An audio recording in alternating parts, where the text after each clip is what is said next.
Let's start to be verbs. आज हम to be verbs का डिटेल्ड स्टडी करेंगे। इससे पहली क्लास में हम लोगों ने सीखा था थोड़ा सा टू बी वर्ब्स क्या होता है ना, और इसका यूज आधा हमने सीखा था, लेकिन आज हम कंप्लीट इसका स्टडी करेंगे। टू बी वर्ब्स मेनली ऐसी वर्ब्स होती हैं जो जनरली सिंपल प्रेजेंट या सिंपल पास्ट टेंस में यूज की जाती है। ठीक है, वैसे अगर देखा जाए तो बी का मतलब होता है होना। बी का मतलब होना, बीई बी। लेकिन इसके यूजेस बहुत सारे हैं, ढेर सारे हैं, तो अलग अलग हम देखते हैं। जैसे बी का एक यूज होता है बीइंग। बीइंग मींस होने के कारण। बीइंग का मतलब होने के कारण। और एक होता है इसका यूज बीन भी होता है, right.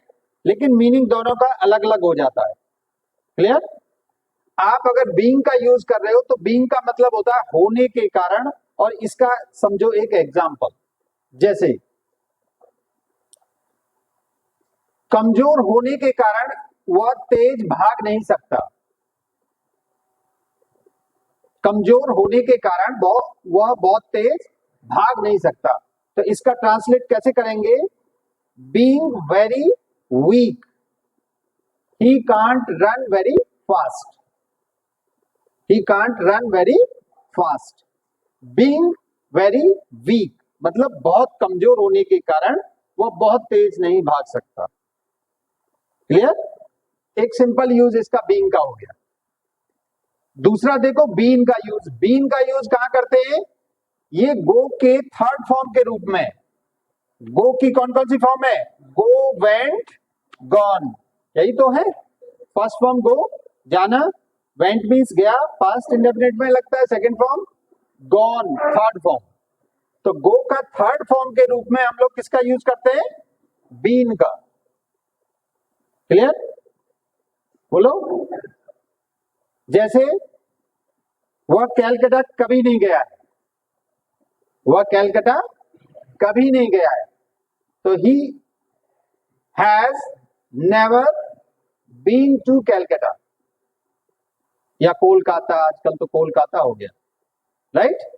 He has never been to Kolkata. Clear? तो ये वाला बीन का यूज हो गया गॉन के सेंस में, गॉन के मीनिंग में। कोई डाउट? अब देखिए ये वाले यूज भी बीन के ही हैं। बी का मतलब इज भी होता है, बी का मतलब एम भी होता है, बी का मतलब आर भी होता है, बी का मतलब वॉज भी होता है, बी का मतलब वर भी होता है। अगर कहीं भी बी का फॉर्म यूज करने को आ जाए तो आप इन सब में से भी कोई एक यूज कर सकते हैं, डिपेंडिंग ऑन मीनिंग। उस सेंटेंस के मीनिंग पर डिपेंड करता है। कैसे? जैसे अगर सेंटेंस मान लो प्रेजेंट टेंस में है, किसमें है? प्रेजेंट टेंस में है, और सब्जेक्ट सिंगुलर नंबर है, तो इज लगेगा, राइट। और अगर मान लो प्रेजेंट टेंस में है और सब्जेक्ट आई लगा है, तो एम लगेगा। और अगर सेंटेंस आपका प्रेजेंट टेंस में है और सब्जेक्ट क्या है? प्लूरल नंबर है, बहुवचन है, तो आर लगेगा। क्लियर? फॉर एग्जाम्पल देख लो, he is very intelligent. Clear? I am a hard working person, right. They are very brilliant student. They are very brilliant students. Clear? तो ये हो गए आपके बी का यूज प्रेजेंट टेंस। क्लियर? ये आपके एग्जाम में आना ही आना है। दूसरा इसका यूज वाज वर के रूप में भी होता है। ये सिंपल पास्ट में यूज होता है। कहां पे होता है? सिंपल पास्ट में, सिंपल पास्ट टेंस। जैसे एग्जांपल देखो, सिंगुलर नंबर है तो वाज लगाते हैं, प्लूरल नंबर है तो वर लगाते हैं, सब जानते हैं। Akbar was a great king. Akbar was a great king. Clear? Verb का यूज देख लो, the soldiers were very brave, बोलो, the soldiers were very brave, सिपाही कैसे थे, बहुत बहादुर थे।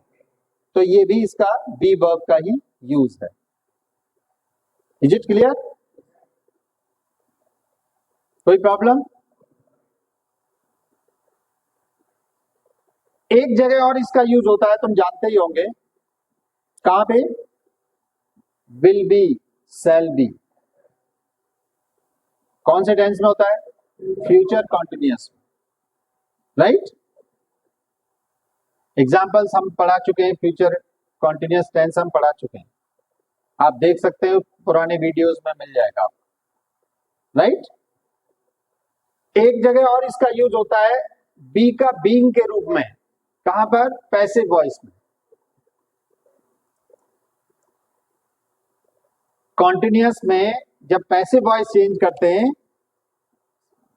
कॉन्टिन्यूअस का जब सेंटेंस होता है, चाहे वो प्रेजेंट कॉन्टिन्यूअस हो, चाहे वो past continuous, right. For example देखो, ही इज टीचिंग मी, बोलो,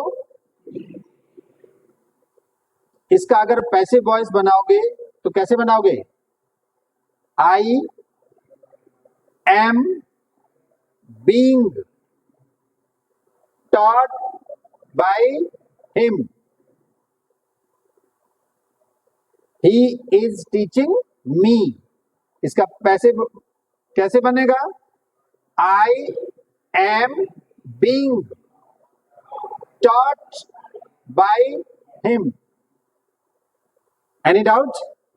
एक्टिव पैसिव वॉइस जब हम पढ़ाएंगे तब इसका और बताएंगे। क्लियर हुआ? बी के ये सारे यूजेस हैं जो मैंने आपको बता दिए।